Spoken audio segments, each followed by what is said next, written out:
Assalamu alaikum. Today on Nuran Academy, we discuss the deadline you cannot extend. If you benefit, please support by subscribing and sharing as a sadaqah. Just think about it for a second. Our lives are absolutely full of deadlines, right? The ones we stress over, the ones we're constantly pushing back. It really feels like we're always juggling them. And let's be honest, the truth is, almost every single one of them has a little bit of wiggle room. We always find ways to make them work for us, to bend them to our schedule. That big, important meeting you have at work? Yeah, it can probably be rescheduled. Or what about that huge project you're working on? You can almost always ask for an extension, can't you? Heck, even our biggest personal plans, the things we dream about, those can often be postponed for so-called more convenient time. But there is one deadline that is completely, totally absolute. It doesn't send you reminders, it doesn't negotiate, and it sure doesn't wait for us to feel ready. So this brings us to a really fundamental challenge in how we live our lives. See, we operate under this powerful illusion of borrowed time. Let's take a moment to reconcile our common assumptions with a much deeper truth. Okay, this slide just lays out the core conflict so perfectly. Look at the column on the left. These are the assumptions we live by, aren't they? We act as if we own our time, as if tomorrow's guaranteed, and of course that we can always just fix things later. But now, look at the Islamic truth on the right. Time isn't owned, it's borrowed. Nothing is promised, and here's the kicker, the most crucial point of all. Every single thing that is borrowed must be returned. Once you truly recognize that our time is borrowed, it forces you to ask a really pivotal question.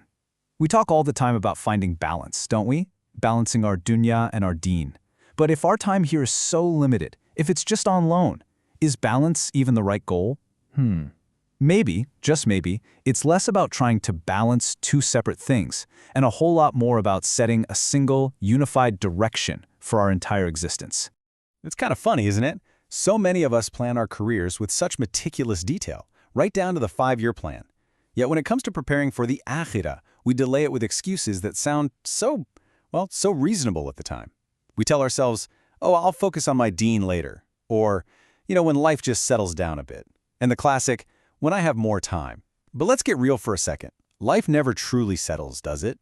And later? Later is a time that is simply not guaranteed to anyone.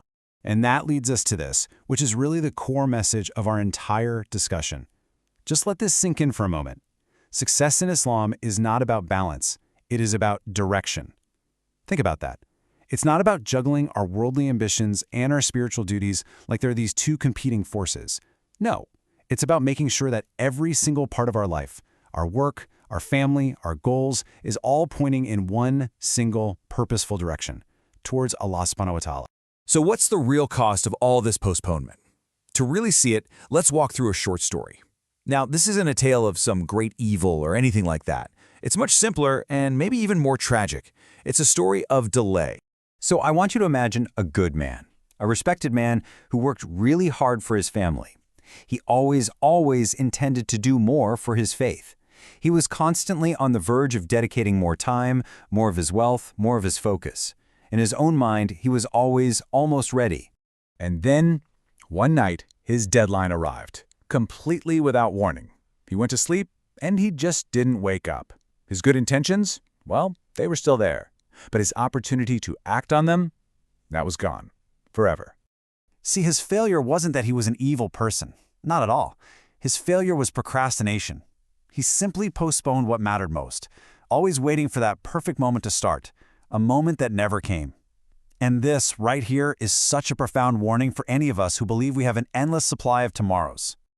Okay, so how do we avoid this trap? How do we make sure that story isn't our story? Well, it all begins with shifting our focus.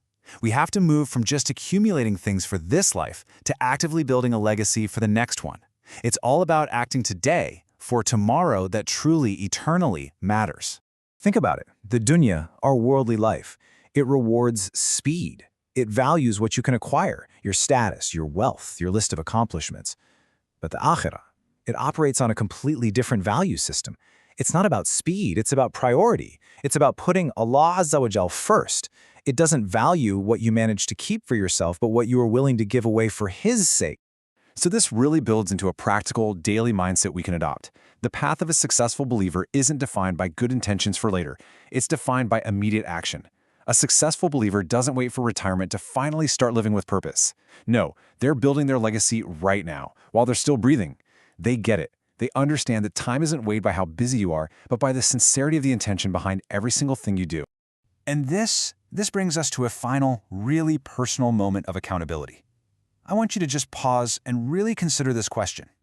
If you found out that your final deadline was arriving much, much sooner than you ever expected, what would be your biggest regret?